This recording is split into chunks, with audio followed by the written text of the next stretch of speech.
अच्छा लगता है। ऐसे ही अगर तुम किसी को किसी पर विश्वास करते हो, अगर तुमने देखा दे दिया तो हो सकता है, दे भी सकता है। अगर तुम अपने आप पे भरोसा रखोगे तो कभी भी धोखा नहीं हो सकता है।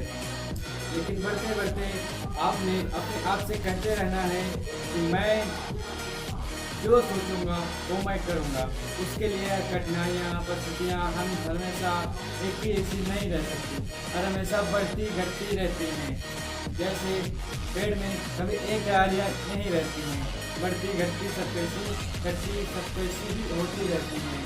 जैसे इंसान के विचार में, मन में एक बीज बोता है, वैसे ही उसमें हर तरीके से हर चीज़ का विश्वास करना असभ्य है। जब तुम खुद से कंपैरिजन करते रहते हो तो आपकी छटाई होती रहती है। जैसे आप लोगों ने देखा होगा, मोबाइल या फिर अच्छी अच्छी चीज़ें, अच्छे बड़े बड़े मोबाइल अपडेट 6 महीने या फिर साल भर में मांगते हैं।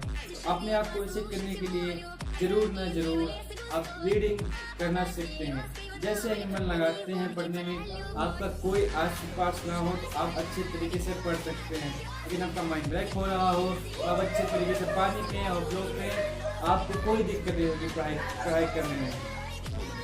आपको कोई भी दिक्कत नहीं, याद करने की दिक्कत ना ही कोई दिक्कत। लेकिन जैसे आप उसके रोज आ जाएंगे तो आप आपसे 10 गुना घूमना चाहेंगे। ऐसा क्यों? क्योंकि जो के दोनों लोग अगर साथ में बैठेंगे तो ऐसा हो सकता है। लेकिन जब खुद पर विश्वास करके हम एक अच्छी सी बुक लेकर उसमें हम पढ़ेंगे तो हमें कोई भी दिक्कत नहीं होगी। ऐसा क्यों? क्योंकि फर्क सब चीज़ों में होता है। एक विश्वास, मुझे खुद पे विश्वास है कि मैं हर चीज़ कर सकता हूँ। सिर्फ ये लगता है कि मैं हर चीज़ कर सकता हूँ, वो कभी भी किसी से कंपैरिजन या फिर चैलेंज कर सकता है, क्योंकि उसे खुद पे भरोसा है। तो तुम्हें हो सकता है किसी और पे भी हो, क्योंकि ऐसा होने से आप किसी पे भरोसा करने पे आप हार सकते हैं। लेकिन जैसे अपने आप पे भरोसा करते हैं, आपकी कठिनाइयाँ, हर चीज़ का सामना करना पड़ेगा। क्योंकि भगवान बुद्ध ने भी कहा है कि अगर हमने काफ़ी जगह से निकले थे तो काफ़ी लोगों ने मुझे बहुत कुछ कहा। जैसे मैं एक स्टोरी की तरह समझाता हूँ। भगवान बुद्ध और उनका चेला एक दिन पैदल जा रहे थे और रात का समय हो चुका था, काफ़ी रात हो चुकी थी।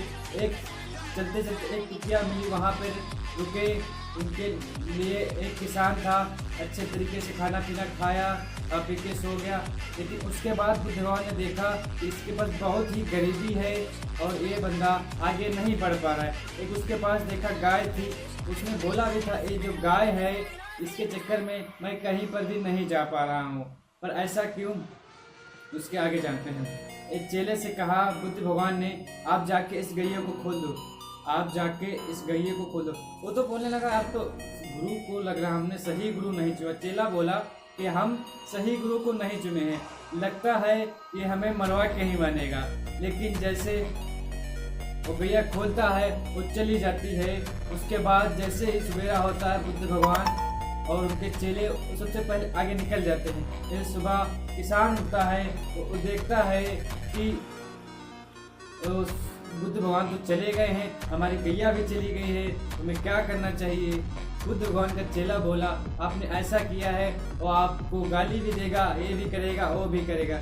जैसे ही 5 से 6 साल बीतते हैं, वही वापस आते हैं बुद्ध भगवान और उसका चेला।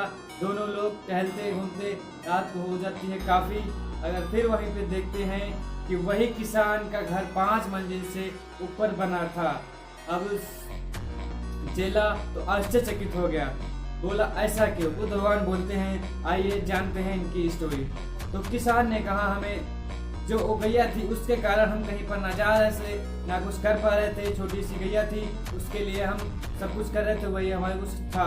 लेकिन जैसे हमारी गैया वो छूट गई, चली गई, तो हमने अच्छी जितनी सारी ज़मीनें पड़ी थी, हमने सब पे फसल उगाया, अच्छे तरीके से मेहनत किया, तो हमने आज सफल हैं। अगर अब जो होता, अगर गैया होती तो आज भी मैं उसी रोड पे होता।